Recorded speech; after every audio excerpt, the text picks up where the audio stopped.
கடந்த ஆண்டு 94.56% தேர்ச்சி பெற்றிருந்த நிலையில் நடப்பாண்டில் 95.3% தேர்ச்சி விகிதம் அதிகரித்துள்ளதாக கூறப்படுகிறது.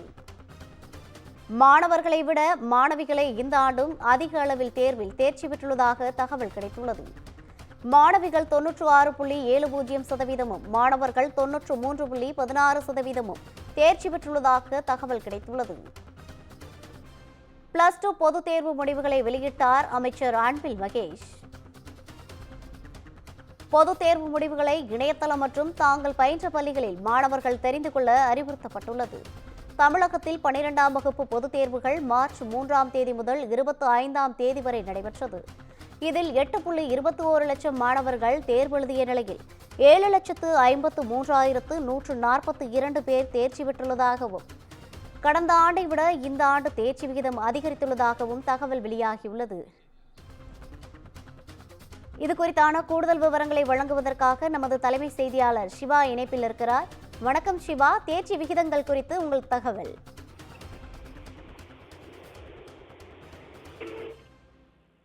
ரவினா, நாடு முழுவதும் எதிர்பார்க்கப்பட்ட 12ஆம் வகுப்பு தேர்வு முடிவுகள் தற்போது வெளியாகி இருக்கின்றன. அந்த தேர்வு முடிவுகள் அடிப்படையில் கடந்த ஆண்டை ஒப்பிடுகையில் இந்த ஆண்டு 0.46% கூடுதலாக தேர்வாளருடைய எண்ணிக்கை இருப்பதாக தேர்வு கட்டுப்பாட்டு வாரியம் தெரிவித்திருக்கிறது.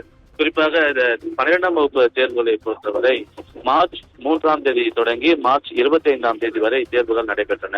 இந்த தேர்வு முடிவுகள் தான் இன்றைய தினம் வெளியிடப்பட்டிருக்கிறது. குறிப்பாக தேர்வு எழுதிய மொத்த மாணவர்களுடைய எண்ணிக்கை என்பது 7,92,494 என்ற நிலையில் இருந்தது.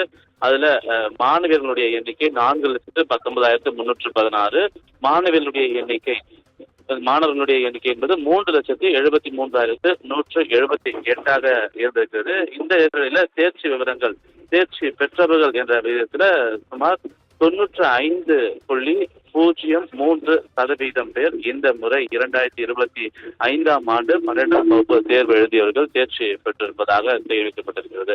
அதுல மாணவியர்கள் தான் அதிக அளவு தேர்ச்சியை பெற்றிருக்கிறார்கள்.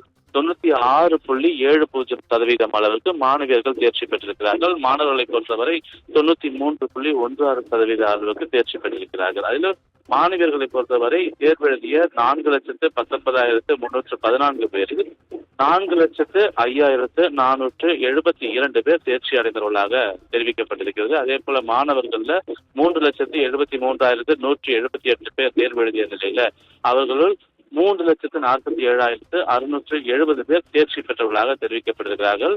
வழக்கம் போலவே மாணவர்களை விட மாணவிகளே அதிக அளவு தேர்ச்சி பெற்றவர்களாக இருக்கிறார்கள். குறிப்பாக மாணவர்களை விட மாணவிகள் 3.54% அளவுக்கு அவருடைய தேர்ச்சி விகிதம் உயர்ந்திருக்கிறது. அதுல குறிப்பாக தேர்வுக்கு வராதவனுடைய எண்ணிக்கை என்பது 10,049 என்று தேர்வு கட்டுப்பாட்டு வாரியம் தெரிவித்திருக்கிறது. அந்த விதத்துல கடந்த ஆண்டை பொறுத்தவரை 2024ஆம் ஆண்டு தேர்வு எழுதியவர்கள தேர்ச்சி பெற்றவருடைய விகிதம் என்பது 94.56% இருந்தது. இந்த ஆண்டு கூடுதலாக 0.47% தேர்ச்சி விகிதம் அதிகரித்திருப்பதாக தமிழக அரசின் கீழ் இருக்கக்கூடிய தேர்வு கட்டுப்பாட்டு வாரியம் தெரிவித்திருக்கிறது. ஒவ்வொரு ஆண்டுமே இந்த தேர்ச்சி விகிதம் என்பது 0.5% அளவு உயர்ந்து வரக்கூடிய நிலையில இந்த ஆண்டும் அதே நிலையை எட்டி இருக்கிறது 12ஆம் வகுப்பு தேர்வு முடிவுகள். அந்த அடிப்படையில இந்த தேர்வுகளை பொறுத்தவரை பாட வாரியாக தேர்ச்சி பெற்றவர்களுடைய விகிதாச்சாரமும் வெளியிடப்பட்டிருக்கிறது. அந்த அடிப்படையில் தமிழை பொறுத்தவரை 135 பேர் 100 மதிப்பெண்களை பெற்றிருக்கிறார்கள். இயற்பியலை பொறுத்தவரை 1,125 பேர் 100 மதிப்பெண்களை பெற்றிருக்கிறார்கள்.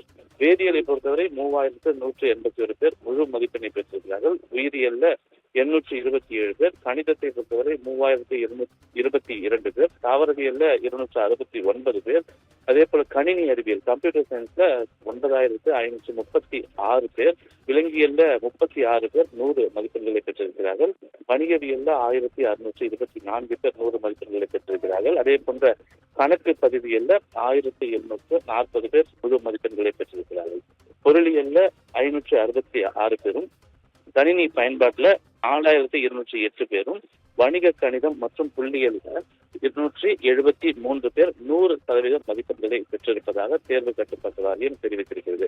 ஏதேனும் ஒரு பாடத்துல 100 மதிப்பெண் பெற்ற மாணவருடைய எண்ணிக்கை என்பது ஒட்டுமொத்தமாகவே உயர்ந்திருக்கிறது. 26,000 887 பேர் ஏதேனும் ஒரு பாடத்துல 100 மதிப்பெண் பெற்ற மாணவர்களாக இருக்கிறார்கள். அது மட்டுமில்லாமல் ஏதேனும் ஒரு பாடத்துல 100 மதிப்பெண் பெற்ற அரசு பள்ளி மாணவருடைய எண்ணிக்கை என்பதும் கணிசமாக உயர்ந்திருக்கிறது. 2853 பேர் என்ற நிலையில் இருக்கிறது. அந்த அடிப்படையில் அரியலூர் மாவட்டத்தில் தான் தேர்ச்சி விகிதம் என்பது அதிகரித்திருக்கிறது. 98.82% அளவுக்கு இந்த வாக்குகள், இந்த தேர்வு முடிவுகள் என்பது அரியலூர் மாவட்டம் முதலிடத்தில் இருக்கிறது. இரண்டாவது இடத்தில் ஈரோடு 97.98%, திருப்பூர் மாவட்டம் 97.53%, கோவை மாவட்டம் 97.48%, கன்னியாகுமரி மாவட்டம் 97.03% என இந்த 5 மாவட்டங்கள் அதிக அளவு தேர்ச்சி பெற்ற மாவட்டங்களாக இருக்கின்றன. அதே போல அரசு பள்ளி மாணவர்கள் அதிக தேர்ச்சிகள் இடம்பெற்ற மாவட்டங்களிலும் அரியலூர் தான் முதலிடத்தில் இருக்கிறது. ஈரோடு 2வது இடத்திலும், திருப்பூர் 3வது இடத்திலும், கன்னியாகுமரி 4வது இடத்திலும், கடலூர் 5வது இடத்தில் என அரசு பள்ளி மாணவர்களுடைய தேர்ச்சி விகிதம் இந்த 5 மாவட்டங்களில் அதிகரித்திருக்கிறது. ஒட்டுமொத்தமாக மாணவர்களை பொறுத்தவரை கடந்த ஆண்டை காட்டிலும் இந்த ஆண்டு 12ஆம் வகுப்பு 0.46% தேர்ச்சி விகிதங்கள் அதிகரித்திருக்கிறது. அரசு கலைக்கல்லூரி, புதிய கல்லூரி போன்றவற்றிலும் கூட விண்ணப்பிக்கக்கூடியதற்கான வாய்ப்புகள் 1 முதல்